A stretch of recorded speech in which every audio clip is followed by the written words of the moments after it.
Hi guys, welcome to Low Carb Logic, and today we've got a very special guest, Alexandra Merz, aka Tesla Boomer Mama. We're going to be mixing things up, and like I say, we're going to go over some of the recent events with the Delaware case in regarding Elon Musk, and then we're going to discuss some of the more health-related topics regarding ZepPound and Alexandra's journey so far. So, Alexandra, welcome. And did you want us to give us the TLDR on the Elon case? Thank you for having me. So the Elon case got finally decided yesterday in the Chancery Court. This has been pending for nearly a year because we had a preliminary judgment in January, and that one was already unfavorable. So we knew we had a high hurdle to even get that to be reconsidered, and it didn't get reconsidered. So in January, the judge had said, well, 2018 pay package for Elon got resigned. It has to be reinstated in another form because they felt that the then Tesla shareholders were not informed enough about potential conflict of interests. I mean, they didn't improve whether there were conflicts of interest, but apparently they were not disclosed enough, which nobody felt other than them, but that's just the way it is. And then Tesla's lawyers were very creative in setting up a new shareholder vote in June, which we won. And we won on two topics, which is very important to understand because we reinstated, or we want to reinstate with about the same percentage, 72%, Elon's pay package. And we approved, which was an even higher hurdle, to move out of Delaware and to reincorporate in Texas. That was on June 13th. And on the 14th, we were reincorporated in Tesla, in Texas, Tesla in Texas. And so that is a given now. That is something obviously Delaware didn't like. And the gamble, I think gamble is the right word, the gamble was that if this would all work out, this may have the merit to reconsider the January judgment because the judge took a long, long time, which is typical in these cases, to decide on the attorney fees of the winning party, the plaintiff, Tonetta. On the attorney's fees, those attorneys wanted either 29.4 million shares, which accounts now for $10.5 billion, or 1.4 billion in cash. And I mean, I don't even want to get into that anymore, but it was outrageous how they reasoned why they would deserve so much money. And it's actually funny. The other thing is that because I talked to so many lawyers the last year trying to understand, I'm not a lawyer myself, I'm a consultant, so there's not much of all this I knew at the beginning of the year, but I spoke to so many people, and most of the lawyers said, oh, they deserve all this money, even if they thought, that Elon was right and this pay package deserved to be maintained. The fact that the lawyers should be paid all that, nearly all the lawyers agreed on, which is, I mean, crazy to think about. But there we are. I'm probably too European for these American fees. And so the fees were still outstanding. And the second question was, would she reconsider given that second shareholder vote? And so yesterday, finally, it was published. And she said, well, this was all cute and creative, but I'm not going to reconsider anything because this all happened after my preliminary statement. And the lawyers should get 15% of the money they saved Tesla, because she reasons all the time, which is complete BS. I'm sorry to say so. She reasons all the time, we're saving Tesla shareholders $56 billion. That is the pay package from 2018. Well, you're saving us nothing, because even if you win in the end, which is obviously not done yet, but even if you win in the end, Tesla would reinstate these $56 billion somehow, and it would actually cost us much more, because when we initially gave that pay package and then accounted for it over the times from 2018 to now, it cost shareholders $2 billion. If you would do the exact same now at today's price, it would cost at least 10 times that. And obviously, everybody agrees, even she agrees, that Elon deserves the money. That is actually not even put in thing. She just says, oh, but you didn't say that Kimball was Elon's brother in that document, right? So stuff that everybody knew anyway wasn't explicitly reiterated in the 2018 package. So the fact her remunerating the lawyers on the base of, oh, you saved the company $56 billion, so blah, blah, blah, blah, blah. Okay, I give you the number that came out yesterday is 345 million, which is much better than what they wanted. Yes. Granted that, but it's still much too much money. But the thing is that it will exist, this potential gain of 56 billion, if ever this goes through appeal in the same way it was now adjudicated. This gain will exist for a hypothetical second until Tesla then puts a new compensation package in place, which costs us much more. So which costs us the 56 billion plus the fact whatever we put it in place cost us. So it's horrendous. It's horrendous. Yeah. It's completely fake.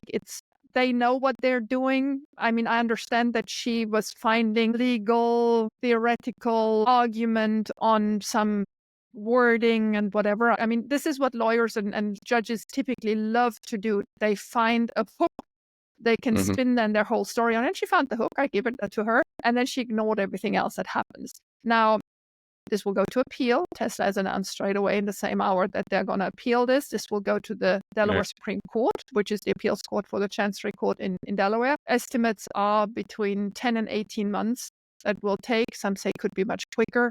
I doubt it. I mean, given that it took us 11 months to come from a preliminary judgment to a final judgment, which in the end changed nothing. So, and just found the 345 million number. I'm a bit doubtful that anything will go quickly. And then there is a chance it may actually go to the federal Supreme Court in DC, SCOTUS. And there the big question is, will they hear it or not? Because there are very strict rules what SCOTUS competence is and what is not. And so I hear all sort of things the last 12 hours.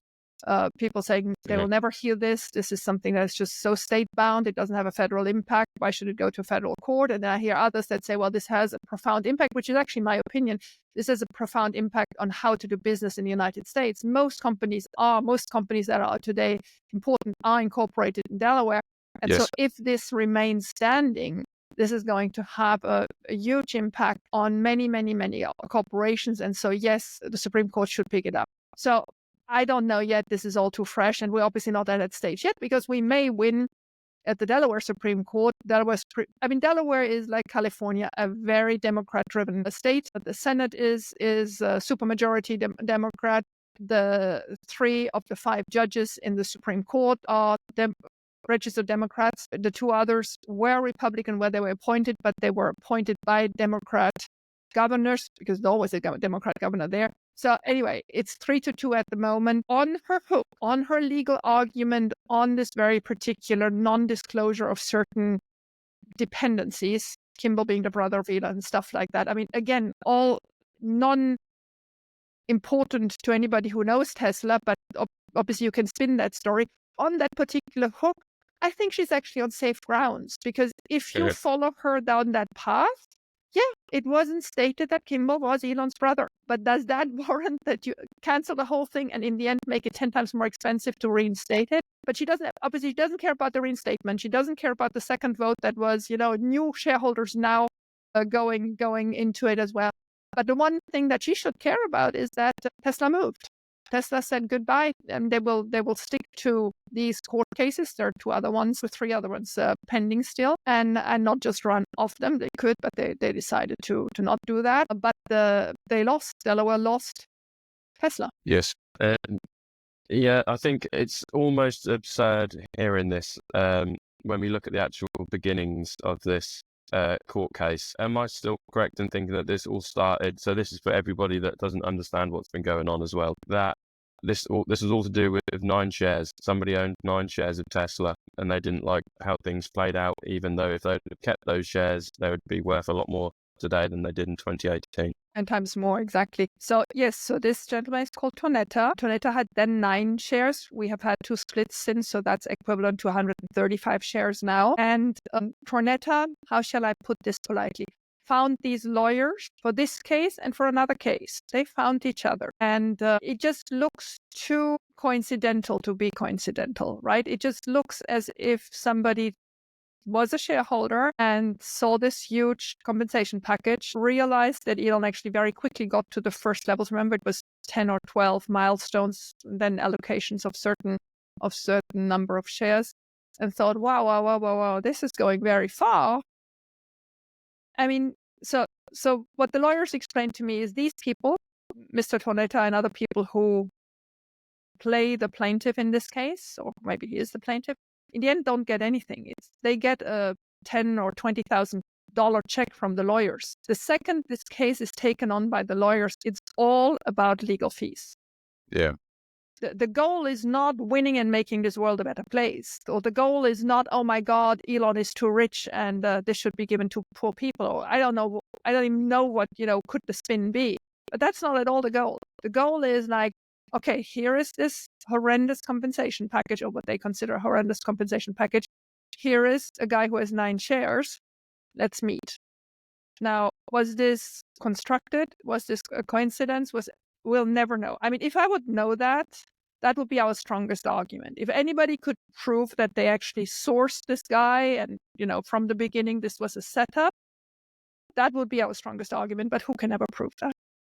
No, it would be a tricky one to pinpoint. I think I was listening to the spaces last night, and it sounded like you're obviously trying to see this from both sides of the spectrum, whereas I think a lot of people in the community are definitely in the mind frame of, we just need to go to the Supreme Court and everything will be over. But from what you've said, exactly, so that's why we felt it was important to let you have your say on this topic, definitely. Thank you. Well, I wish that the thing is, first of all, it's not at the Supreme Court yet. If it gets to the Supreme Court, we're talking 26 and even. So our first battle is Delaware, the Delaware Supreme Court. And we have a couple of cards to play there. Delaware State and Delaware Senate. And a lot of people, real people, taxpayer people, are so upset about this, right? So I think what we have to enforce is how this can actually be very detrimental to Delaware, that corporations are going to leave. I mean, Delaware is an economy that, if I remember right, depends 70% on these incorporations. They don't have much manufacturing there. They don't have anything else, but they're all the service industry on these incorporations, right? Doing annual reports and doing all the crap. Why? I mean, lots of people know this, but just to call it out again, why did Delaware become what it was? It was because Delaware and Wyoming were the first 2 states that allowed LLCs not to do annual publications of who the shareholders of the LLCs were. So it's one of the 2 states that allow you to stay anonymous, except if you have a court order. And that's still the case today. And I mean, Wyoming most people outside of the US don't even know where Wyoming is. So sorry to anybody living in Wyoming. I certainly don't want to, but Delaware, sort of sounds still East Coasty, and people understand a little bit more about it. And so that's how it initially started, that Delaware just had a lot of LLCs from investors worldwide, obviously also US investors. And that built a court system, just because when you have a company, well, you get sued and you need a court system where they put in place this chancery court. Lots of states don't have a chancery court. Texas is at the moment considering building a chancery court. So what does a chancery court mean? It means it's a court that is specialized in business law and that takes all these business cases. So it's not civil law in the same sense that, so it's not mixing with lawyers that and obviously judges that are usually on other thematics. And so they built that chancery court, and the chancery court had a stellar reputation, a rather entrepreneur-friendly, business-friendly reputation. And then it's snowballing. More companies you have, better reputation you have. More companies you have, better reputation you have. That builds a court system, that builds judges and whatever. And then she got appointed 2 years ago, Judge McCormick, I think it's 2 or 3 years ago again, and her vice chancellor as well. And they obviously have more of a shareholder protection agenda. Now, again, this is not protecting shareholders at all. This is screwing shareholders, because this is going to cost us in the end a lot of more money. And again, I want to say there is a plan B. Plan B is just going to be much more expensive for us. So let's try to fight for plan A. And obviously, what is supreme in all that is that we managed to move to Texas, because whatever happens with the next vote has to be challenged in Texas, which is a completely other story, much more Elon friendly, the whole political field at the moment. So, but to get back to Delaware, we're not at the Supreme Court yet, and we're not won yet. Why? Because we first have to get through that hurdle of the appeals court at the Delaware Supreme Court. It takes a couple of months, and I think these months we have to use very cleverly to build up public sentiment. Because these judges, I mean, the Delaware Supreme Court overrules only about 10% of cases from the Chancery Court. They usually write very long explanations on, why they accepted or not an appeal. And in that Dell case that came out a couple of months ago, it became suddenly very clear that they're against horrendous attorney fees. So I think that saved us to get us back to 345 rather than being in the billions, right? So you see there is an interdependence between the 2 courts, and they are sort of, watching each other. How far can we go? Because Judge McCormick wants nothing else now than being affirmed in the appeals court. She wants to be the queen. At the moment, she's the villain, and everybody goes, she's crazy. But if the appeals court would uphold her judgment, that would be for her reincarnation of she is the queen of Delaware. So what we have to do is make sure that the Senate, who is already very critical of her in person and her vice chancellor's decision the last 2 or 3 years. There's been a hearing this summer in the Delaware Senate. They were screaming at each other. I have to get out that video again, because at that time, few people realized, how important that was. But the political scene in Delaware, albeit very Democrat, knows very well that this is detrimental to their economy. And I mean, they want Delaware to blossom and to continue being able to do what they're doing. So the game is, we have to write to companies of which we're shareholders, if they're incorporated in Delaware, and say, what are you doing?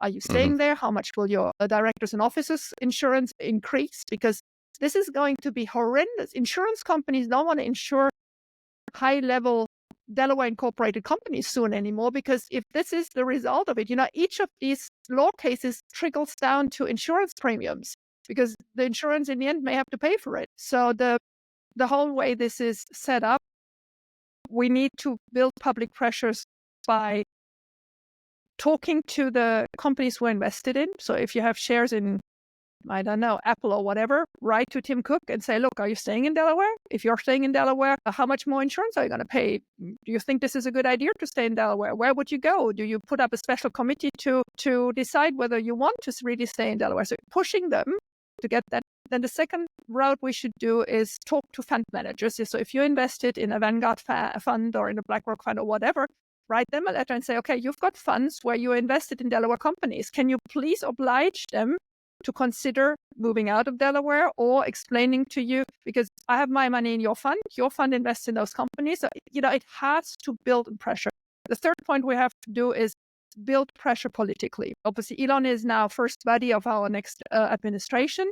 Make sure that there's pressure on Delaware Senate. They are already, very concerned with this Chancery Court, and they want to make sure that this is all going the right way. And then, the other thing is, we need to make sure we're standing as Tesla shareholders ready to vote. There will be new votes. There's no doubt in my mind that the XAI investment is going to be one, but also for Elon's compensation packages. I mean, this guy has not been paid now for 6 years. I mean, this is absolutely crazy. So make sure you have your bank in order. You're at the right bank where you can vote. You know that you can vote. Maybe you don't want to stay in funds, so that you go back into the stock with which you can vote. So all these things we have to do from our side to be ready and just, fight it again. I also just don't want this subject to die, because, the 6, 8, 10, 12 months this is going to take for the Delaware court are long. People in 2-3 days, getting ready for Christmas or Hanukkah or whatever. The last thing they want to talk about is the Delaware Chancery Court. We need to keep that pressure up. Yeah, for sure. And I think Alexandra, this was going to be the initial start of our discussion, but it was going to be of how much of an amazing job that you did regarding the initial ratification of Elon's compensation plan. So, yeah, it was just mind-blowing to see the scope and scale of your achievements over that period of time.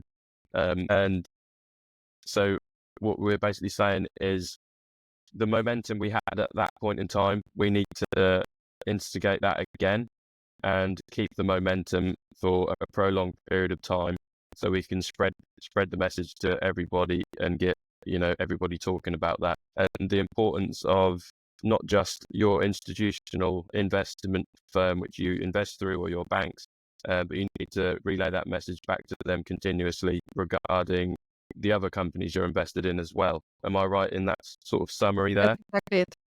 Yeah. Okay. So we'll be blowing the horn for the next 18 months for you, definitely. That was exactly me last night. I said, I'm already exhausted. So I was wondering if it was keeping you awake last night, maybe, because I was up last night quite a while, listening into the news, and I think one of the main things, like I said, for us to do is definitely continue passing this message on to people. So I'm sure there's going to be lots more content available over the next few months that we can get out there regarding this topic. And one of the main things which I found amazing was the iconic hug that you shared with Robin Denholm. Oh yeah, beautiful Yeah, moment. it was a really beautiful moment, and it was just sort of highlighted the impact of the collective shareholder activism which we performed I at the can time. share a little bit more about that moment because it was really something. That was on a Thursday, and I traveled down to Austin on a Wednesday. We had no idea where we stood on the Wednesday. I knew, because it was public knowledge, that Robin was touring the institutional investors, and we had analyzed the 2018 votes of the institutional investors, and it was clear that if they voted the same way, there was no way that we would get to the certain votes, except if all, and I mean really all, retail shareholders were able to vote, which very quickly, became impossible. And then we finally pushed the banks. I mean, the shaming game on X is stellar, right? Because the pressure you can build on this platform is incredible. Anyway, so on the Wednesday I traveled down. No idea how. I mean, obviously, I had constantly updates from my Norwegians or Australians or whatever telling me, yes, we could vote. It was the craziest thing ever, the honor of my life, but what a crazy situation. But, you never know. Do those banks transmit the votes? Did it work? There was an episode in the UK. Honestly, if anybody wants ever to make a Hollywood movie out of it, it's crazy. And we were living it like in real time. So travel down to Austin Wednesday. And there's a bar, Clive's Bar, where we typically meet, in Austin before or after these shareholder meetings. So on Wednesday evening, went there, everybody hugging, whatever, good, all good. I was so exhausted. 10 o'clock, I went to bed. My hotel wasn't far from there. Walked back to the hotel, went to bed, was already doing my ZepPound. So obviously not hungry, no dinner, no nothing. Getting to that in a moment. Fell asleep, like actually last night, because the one thing with, losing weight and whatever is in the evening, I'm tired. I just fall in bed. I'm exhausted. Yeah. And then I usually sleep until 2 or 3 o'clock. And by 10 o'clock or 11 o'clock, Elon published the 2 charts that showed we were over the line. We were over the line for his pay plan, but also for taxes. And I didn't see that because I was sleeping at 10 o'clock. And I woke up at 2 o'clock and then obviously went on X, like obviously we all do as soon as we wake up. Is this 2 in the staying in my morning? hotel room all by myself, and I knew there were a couple of Tesla people in the hotel, so sent a tweet, "Is anybody around? Because I need a hug." And so a couple of us met downstairs, and this was like a cheap Hilton, nothing spectacular downstairs, but there we were all in our pajamas and big sweaters and happy and whatever. And then we had in that week done that banner saying don't mess with Tesla retail shareholders. And one of those companies doing banner said, "Alexandra, we're going to make this banner. We're going to send it to your hotel." So on the next morning, Thursday morning, the banner arrived. Now, I had no clue how I'd get the banner to the headquarters. And there was somebody who said, "Oh, I've got a Cybertruck." So we put the banner on the Cybertruck. We all went into the Cybertruck, drove to the meeting. And there was like this huge queue of cars queuing up to go to the shareholder meeting. And we were there very late in the back. And then somebody saw us and said, "Oh, there is Tesla Boom Mama with the banner." And the whole street opened up and we were driving through there like crazy people bringing that banner. And then where the security was, there was, "Oh, it's Alexandra." They didn't get us through, didn't make us stop for security. And they let us drive up to the entrance door. And there were people from Tesla taking the banner, then they let us drive back, and then finally we went through security. But it was such a relief. We had the banner there. We knew we had won. We went through security. We went into the hall. And then so with the entrance hall, and everybody was cheering and coming and clapping and hugging. And then suddenly, I remember very well, Alexandra said, "Oh, there's Robin Denholm looking for you." And so, I mean, even when I tell it now, I have the same emotion. I just was like, this is it. We're there. She got the institutionals in. I got the retail investors in. And this woman I never met in my life, like we were hugging. We were like so happy and over it. Fantastic. And it was really very, very special. It was amazing. It was nice to be able to see that, when they sort of opened the barrier and then come over here. It was amazing. It was fantastic. So thank you on behalf of retail. Thank you for all the support. I couldn't have done it myself. I mean, thank you. Yeah. So on the topic of ZepPound, should we get started on that? So sure. Yeah, so just briefly, I think we'd probably discuss GLP-1 related sort of therapies with about 4 or 5 of our previous guests, but the thing is none of us have ever touched it. So what we do is we ask what the opinion is. Some people, including myself, have thought if people do it in the wrong way, this probably might not be the best thing for health. But if it's done the right way, it could be a game changer. And when I was looking through sort of your update from the other month, I think it was in August, on the Lighter Revolution page, as I was reading through that, I realized that this is almost identical to what we would actually recommend people do. Okay. And I'm not surprised. So do we want to start with what life was like before, and then what led you to discover ZepPound? Sure. Can I ask a quick question too quick? Sure. So you said you sleep until typically 10 or 11 or 2 o'clock? I sleep until about 2, 3 o'clock, and then I try to fall asleep again at 4 after doing all my emails and X messages and everything. Okay. So this is in the morning, like 2 a.m. Yes. Okay. Gotcha. Okay. And I mean, sometimes I just have too much work because people think my day job is being Tesla Boomer Mama, and it's not. This is one of my passions, but my day job is I'm an immigration consultant. I have my own firm. That's why I had a meeting before, and I'll have a meeting after. And I'm dressed like an 80s working girl, but I'm very passionate about my job. I mean, I'm passionate about everything. I guess you all get that. I'm just too much, right? I mean, there are people who hate me because being a woman of 58 and being too much is something. And I'm not a Karen, but I'm just too much. But anyway, so I became an immigration consultant because I immigrated from France to the United States. I'm originally German. I moved from Germany to France, and then now from France to the United States. Realized how complicated it is for entrepreneurs to immigrate to the United States, and thought I have to become a consultant. I have to do this better than the lawyers because the lawyers just have some standard solutions, and I knew better. So that's my firm. We're 5 all women for a firm, and it's 100% my company. It's working very well. I absolutely love it. And so, but it was a typical. Yeah. Okay, perfect. So I'm 58, mother of 5 children. My oldest is 34. My youngest is 21. And always struggled with weight. When I was 16 or 15, I was in the United States for a year as an exchange student, came back with 20, 30 kilos more, so 50 pounds. And from then, it just, every time I had a kid, I gained weight, I had problems losing it, and more kids I had, more difficult it became to lose weight. But when we left France in 2014, so again, we're eating very healthy. I mean, my husband is French, he's cooking, we're eating very healthy. I'm not, no fried food, no, fast food or anything. That's not the problem. The problem was a lack of movement because since I arrived in the United States 2014, walking much less than in Europe, always the car, and then sitting in front of my screen, building my business because it's a Zoom-based business, so you don't move much, right? I'm sure I didn't get 2,000 steps in a day. And I mean, you do that over 10 years, you're just a couch potato. And so lack of movement, too much calories, but healthy calories. I don't feel that anything we ate was bad except for alcohol. So because, the occasional glass of red wine, but if you do that regularly, it just sums up.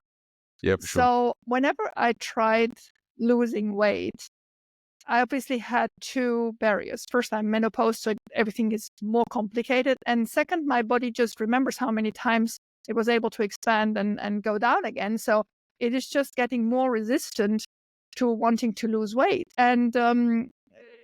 And I knew one thing I had to do was for sure move more. But if you weigh 90 pounds too much, moving with 90 pounds too much is just such a pain in the backside. It's really tough to remain motivated and do that over a good time. So I was looking at solutions. I looked at GLP-1 in 23 and I thought, oh, this is not for me because in the whole family, I mean, I have children who have never taken a single antibiotic. Fantastic. I have children who have the minimum vaccinations. I mean, just what is really necessary to get them in school. We're really not a family. I think we have aspirin and Tylenol in the cupboard, and it lasts for 10 years. We'll probably have to check the expiry date before we take them because nobody ever takes any vitamins or anything like that, which is, very not concerned with that stuff. And so when I looked at GLP-1, I said, no, the last thing I want is a medicine that makes me lose weight. I just, I'd heard so many pineapple diet revolutions and crap. I thought, there's no way this is going to work. And then I have all these stuff in my body. And then I learned a little bit more about the agonists and, how well researched. They've been over the last 20 years, and the results they have. And I tried losing weight and was just so frustrated because nothing worked. And saw my doctor, and she said, you should try GLP-1. You're the ideal candidate for it. It's a real miracle. I said, well, miracle or not, but I don't want to become dependent on it, whatever. And she said, well, I give you a prescription and you decide. And then it's, you feel like you're on a mission. Now you suddenly have this prescription and you're like, no, I'm not going. And obviously on day 3, you go to CVS and you get it. And so I got it and I took the first shot, and it was, I felt like a drug addict straight away. I felt so guilty for doing something that was contrary to what I usually would do. So I took lots of research. But injection? It's an injection, and I take it always in the belly. It's a weekly shot, and I took the first one, and I told myself, check everything. I was so suspicious, like obviously my weight, my measurements, but also how I feel. So I have this huge spreadsheet where I note everything, my stools and how I feel, rate from 1 to 5, how you feel. I mean, this thing is now 10 months, completely crazy. Great. And OCD I am. And so we want a copy, Alexandra. Oh, you can have access to it. I'm very open on that. On everything. Publish a book on your notes. And then the first day, impossible to drink a drop of alcohol. Impossible. Interesting. Like I would have vomited if I would have put the glass to my lips and drank a little bit. It's a little bit less strong now, but for the last 10 months, I have not drank a drop of alcohol. Same day, not possible to drink coffee anymore. I was a heavy coffee drinker, 4 to 6 espressos per day, real dark shots, nothing in them, no sugar, whatever. And the coffee break was sort of my break. Done with a client, 5 minutes break for the next one, take an espresso. So it was, how in the good old days, I was never a smoker, but how in the good old days, people needed their cigarette. I needed my coffee. From the first day, no more coffee.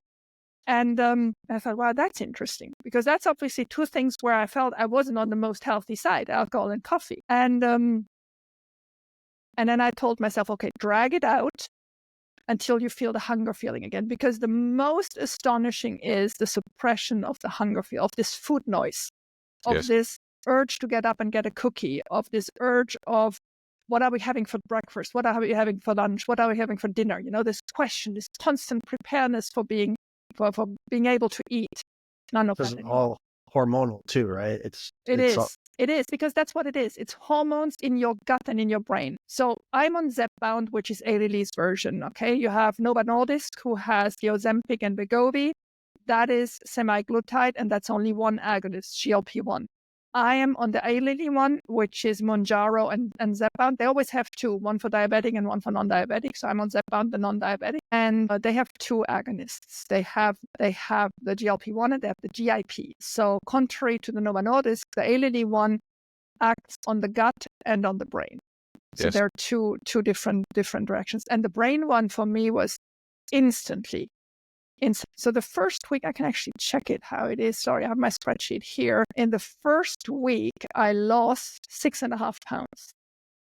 Fantastic. And then from there on, I lost between 2 and 4 pounds every week. Usually 2 pounds, but there were some crazy weeks where I lost 4 pounds. Is this and the now same after diet? 10 months, it's exactly 10 months now, I'm down 83 pounds. Fantastic. And I am 7 pounds from goal, but sort of the goal is now moving. Now I'm getting really ambitious. I don't know yet. Yeah. You want more. That's one of the things. Yeah, that's one of the things that people sort of overlook, is the fact that these goals just seem to keep moving further and further away from your original goal. I didn't expect that either. So Alexandra, do you have any? On a GLP-1?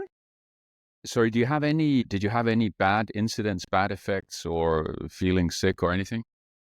So the first week, because I tracked everything, I can read you my notes. Give me a second, because I want to be very precise when I talk about GLP-1s.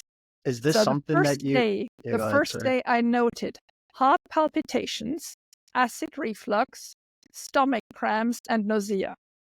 Second day, disgusted by coffee and alcohol. And then on day 8, I started to be a bit hungry. So those were my notes from the first week. The first day was scary in the body. You felt the heart, as if you had too much caffeine in one go. The stools were dark black, You were like, oh my gosh, what's coming out of your body there? The sweat had a completely different taste. I mean, there was lots of things happening in the first day. And that was it for the 10 months. It was really in the first 48 hours, probably Fantastic. even 36 only. But what also happened is, so I pushed it first weeks to 9 days. I was so obsessed of not wanting to get addicted to this stuff. You have no idea, and I still am. So it was 9 days. For a very long time, I stayed on 9 days. Then I realized that the 8th day became really difficult. So I cut it down to 8th day. And then from the 5th month onwards, I'm now on 7 days. I never went down to closer than 7 days. But I always, the whole 10 days, stayed on the lowest dose, on 2.5 only, which is the introduction dose, which is supposed not to do anything. Well, I lost 83 pounds on it. So I think that was my success, why I didn't have side effects. Because when you hear of people having side effects, they are usually on the higher doses.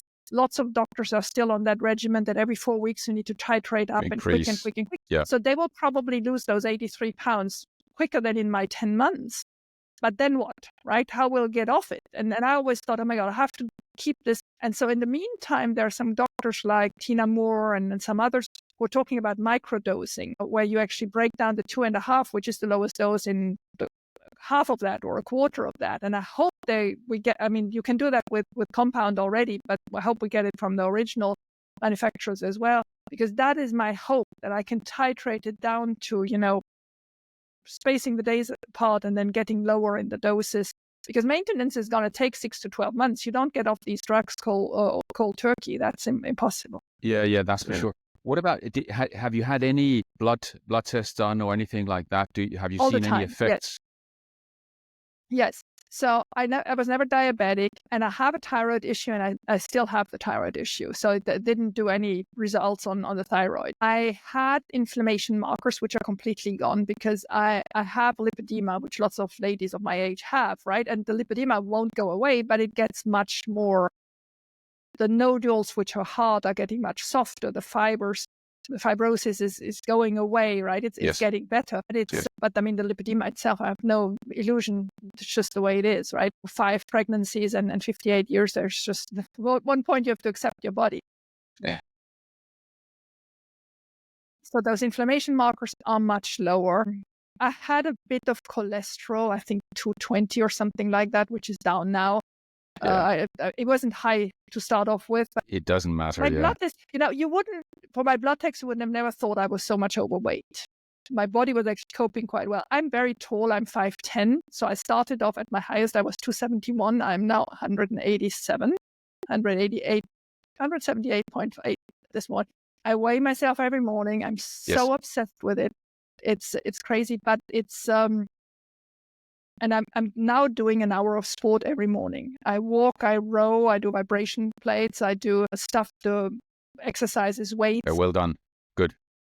And every morning I get up at 6 o'clock. I hate it. My husband's still in bed. And I'm like, oh my God, it's cold. I don't want to do it, but there's no way around it. I do it. And that changed. A year ago, I would have never even dared to get up and do anything. Can I ask, what was the big, so you get on this, you're way more satiated. What's are you doing a lot more intermittent fasting? Are you eating the same things but less? Or what was weight loss? Yeah, and that's exactly right. It's not the shot that causes the weight loss. You can take the shot if you continue to eat the same quantities and drink the same alcohol, whatever, you're not going to lose weight. So when people say, oh my God, it's a miracle to the point that it helps you not being hungry, meaning you don't have this constant dialogue between your stomach and your gut and your brain saying, I'm hungry, bring me food. That's over. And so what I did is, I'm a breakfast eater. I need my energy in the morning because that's when I get started. And so I have a breakfast. If I'm losing nicely, I'm having a whole wheat bagel with Philadelphia cheese, because that's my comfort food. I mean, it's not completely healthy, but it's exactly. But it gives me this. But it's not a white bagel. It's not a white bagel. It's a whole, but it's good. And then I have some protein with that. So it could be smoked salmon, could be speck, could be prosciutto, could be whatever, just some nice, good protein. Could be, if I'm really hungry, it could be a chicken breast. And then once I'm done with breakfast, I actually am not hungry until the next day, but I oblige myself to eat something at 2 o'clock, because it's just not enough calories. If I stay at only that, I'll be at 600-700 calories. And if I'm in constant deficit, I'm actually not going to lose weight because my body is going to go in starvation mode. So that's not the point. So I oblige myself to have a 500 calorie around lunch. So that could be hamachi, or that could be, and I try to eat my vegetables there. So big salad, guacamole, whatever, making sure I get my 500 calories. So in a normal day, I'll be between 1,200 and 1,400 calories, depending on the quantity I'm able. But the lunch is, I oblige myself to eat. I'm not hungry to eat. I look at the clock and sometimes, my gosh, it's 5 o'clock. I missed it. And then I eat it at 5 o'clock because I just don't want to go without this second meat. I don't need it. But in the next morning, I need it again. So my intermittent fasting usually is from 2 o'clock in the afternoon to 8 o'clock in the morning. And that's good because, and at 8 o'clock, I will have done my sport. At 6 o'clock, I'll have had my show. I will have decided, how to dress so everybody sees me. And then I have my breakfast. That's then my compensation for it. I just have one more question. Does it feel like a stimulant? Like, so I've been prescribed to ADHD medications and I don't get hungry on ADHD medications. Like, do you get agitated from the shot, or is it like just unique in that way? The first 48 hours, like I said, that was, heart palpitations and there was something really bunkering through my body, and you felt it until the feet and the brain and the hands and the heart, and it was everywhere. And I was thinking, oh my gosh, what's this explosion in my body? What did I do? Once and for all, that was it. And since then, no, I took my shot yesterday evening. It's always Monday evenings at the moment, and nothing, absolutely nothing. So yeah, this is why I thought it was important to have your say, because there's so many correlations between what you're expressing and the sort of low carb or carnivore, way of life. So if you were going to condense some sort of your protocol and sort of summarize your success with ZepPound, what would it be? So would it be obviously the shot alongside intermittent fasting, healthy fats, protein, and sort of carbohydrates, which are... Well, that's exactly it. So when I said, when I can spoil myself because my weight is going down, I do my bagel. But other than that, so when my weight is not moving, and again, I weigh myself every morning, then it's 2 or 3 eggs in the morning, soft boiled. Okay. So there's no, nothing else with it. And if I stay on all proteins, the weight loss is clearly the most. There's no doubt. It's just that eating only proteins all the time, it's a bit, I like my bagel from time to time. It's actually funny when I tell him, because my husband does my breakfast. I'm such a spoiled brat. 26 years my husband has been doing all the cooking. So when he calls me in the morning, I'm on my exercise machine and he goes, what do you want for breakfast? And I was on the scale. I said, today I can have a bagel. And he said, this is going to be a good day because Wonderful. Right away it gives me my sunshine back, right? Which is so crazy. So there is still a dependency on a little bit of carbs. But again, I do it with whole wheat. But if I would be really strict, then probably I would be at goal already. I could cut that and then I would be completely on healthy fats, yes. Yeah. And on the other hand, what's the hurry? You've got the rest of your life, so, and what you're doing, so that's you're going to get there. Yeah. That's something which is overlooked often as well. Is people take too much on too quickly. So like for myself and Klaus, we lost a lot of weight before entering a gym again. So I dropped about 100 pounds. Klaus dropped, 60 pounds? About just under 60 pounds before well done. In 3 months, and then I started exercising. And you do it on carnivore, or you do it on what? It was when I started, it was a ketogenic diet, which was mainly eggs and meat. So it was not really carnivore, but mainly eggs, meat, and some cabbage. But it's interesting what you described with the first 48 hours. I would say for me, it was the first week. I felt totally out of it. It was like I didn't have an injection, obviously, but it was, I could feel my brain, I could feel my heart, I could feel all kinds of strange things. Yeah. So it sounds... I mean, I did keto during the pandemic, and I realized how the body shifts, right? Burning energy from ketones rather than from sugar. And I mean, it's a completely different way of being because your whole body shifts, your smell becomes different, the whole thing. I like keto. I just felt it. I was either 100% keto and everything was fine and I lost weight. Yes. Or I was a little bit not and everything fell apart. Yeah, that I think happens for many. And I think I think like you said, many women in our age, I'm 59. Yeah. It gets very difficult for men. It seems, at least for me, it was super easy. I don't have to be in ketosis and I can still lose weight, but it's you have to be very careful what you eat. I think if just a quick comment, Alexandra, women on abuse your, their I bodies think so to much, me you it's crazy. sound like an absolute fantastic, positive example for ZepPound, and I'm sure they're going to use you in their advertising soon. But it looks like I would have to dye my hair again. You see, that's another. My whole life, I was obsessed with my hair color. I was going every 3 weeks to get them dyed. I mean, that I would see a little bit of white or gray. I was freaking out, and I do a lot of shows, and in the good old days, I did a lot of TV, and I was completely obsessed with that. The ZepPound thing, I came to a certain weight loss. I think I was about at 50 pounds. I said, you know what? We're going to let those grow out again, which I think is psychologically so interesting, right? That you feel like you finally got your body back and now you can let go. It was strange, but there we are. So now you're all getting me in salt and pepper. It's more than losing weight. It's a psychological transformation. Yeah, it is. It is. And I really like it. I mean, maybe we can talk again in a year how it was titrating off it, because this is trial and error. And when I hear from so many people who say they want to stay on it for a lifetime, I don't want to stay on it for a lifetime. I want to, obviously I don't want to gain weight back on. That's for sure. I've changed my complete wardrobe. I'm become the most professional thrifter out there, because I don't want to spend a lot of money on it, but I want to look good. But I needed to change everything. I mean, underwear, everything. Shoes. I lost the shoe size. And so I'm buying at $20-$30 stuff that new costed probably $800, but I buy them on thrift stores and whatever websites on it. So anyway, so I don't want to gain any more weight, but I also don't want to stay on it for life. So this is going to be a journey, and we'll see. And I don't have many good examples. I have people that went off it from one day to the next because insurance didn't cover it anymore. I was very lucky. Insurance covered mine. I paid $25 a month. This whole journey so far cost me $250, which is nothing, right? But we'll see. The insurance will not pay once I'm at goal. They will certainly at one moment say this is enough. Yeah. So how will I get these microdoses? How far can I space them out? I've heard of people that do a shot a month now and keep, being on it. I'll see. I don't want to have any fixed plan. I just want to adjust to whatever happens. Yeah, exactly. But I think one of the things that you kind of habit-wise, one of the things you have now is you have a certain new eating habit, which even though if you stop using ZepPound, you will feel more hunger, you will get more signals.